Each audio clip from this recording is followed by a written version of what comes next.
So yesterday you should have annotated the friar all by yourself, specifically finding things that supported that the friar takes money from people from the church and spends it on himself, that he been messing with girls, and that he lies.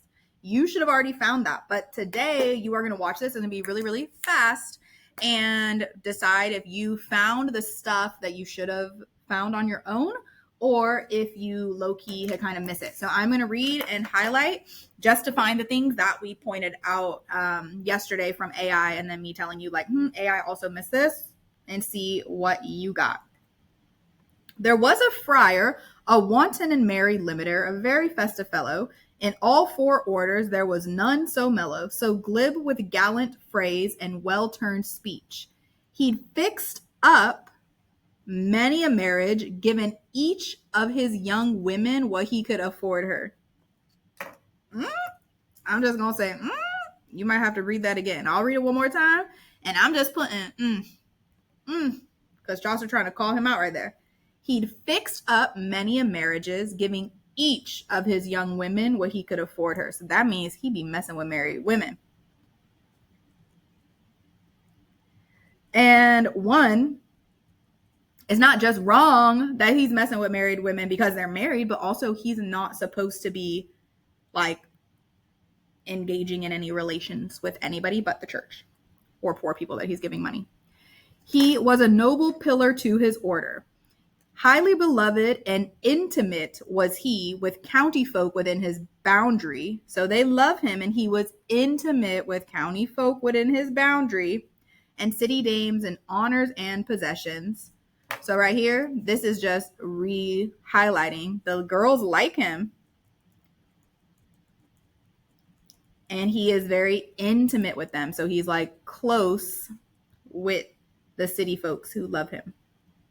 And then right here, and city dames of honor and possessions, for he was qualified to hear confessions. You know, you go to the church and you say, Lord, I have sinned, I need to confess. The friar was qualified to hear those confessions. But then you remember I said, he lies. Look at this next line. Or so he said. Or so he said, with more than priestly scope. He had a special license from the Pope. That's the lie. Or so he said. Who would give this friar a special license from the Pope? The Pope is like the guy. Okay? It's like the king, the president, right? Like high vibes. Like this random friar who be out here sleeping with married women does not have a special license from the Pope. But if he's dealing with married women, he's trying to fix up marriages. He's listening to confessions from women who are having problems in their marriages, and then is giving them what he could afford her. So he's being a slick. He's hearing these confessions, women being like, me and my husband are having problems about this, and then using that to his advantage. So he's slick. He's manipulative. He's sneaky. That's a sneaky. Sorry, it's small and ugly. And he is a liar because he is lying to these girls, telling them he got a special license from the Pope to talk to them about their marriage, and then bamboozling them into being his little side chick. Lies and deceit. Sweetly he heard his petulance as shrift, with pleasant absolution for a gift. He was an easy man in penance giving, where he could hope to make a decent living. It's a sure sign, whatever gifts are given to a poor order, that man's well shriven. And should he give enough, he knew in verity, the penitent repented in sincerity. For many a fellow it is hard of heart, he cannot weep for all his inward smart. He cannot weep for all his inward smart.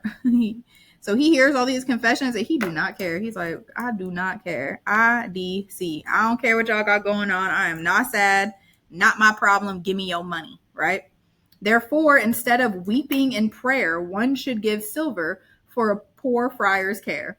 Look, literally says, instead of weeping in prayer, he's like, just give me your money.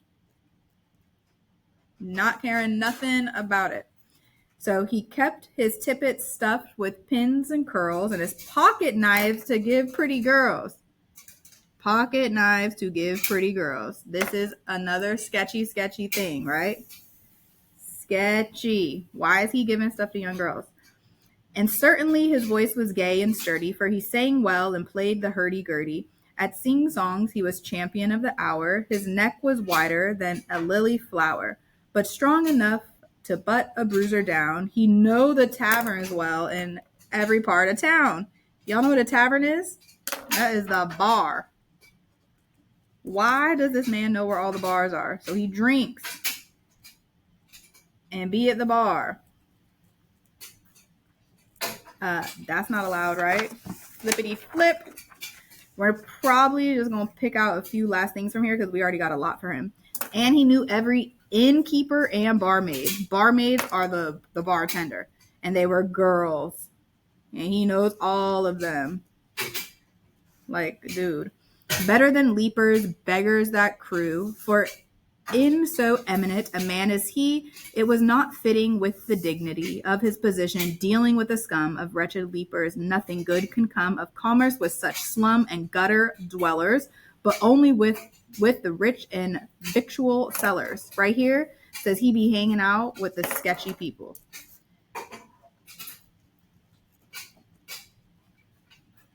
Sketchy friends with the low lives.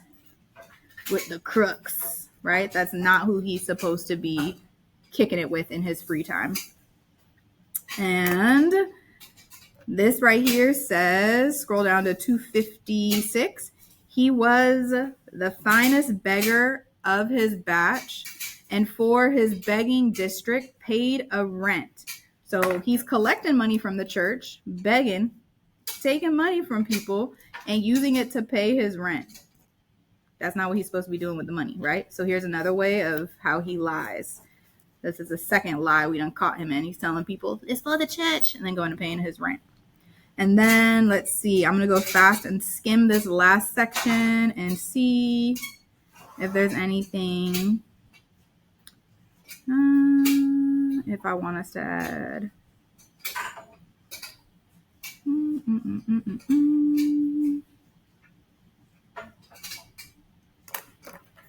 Okay, right here.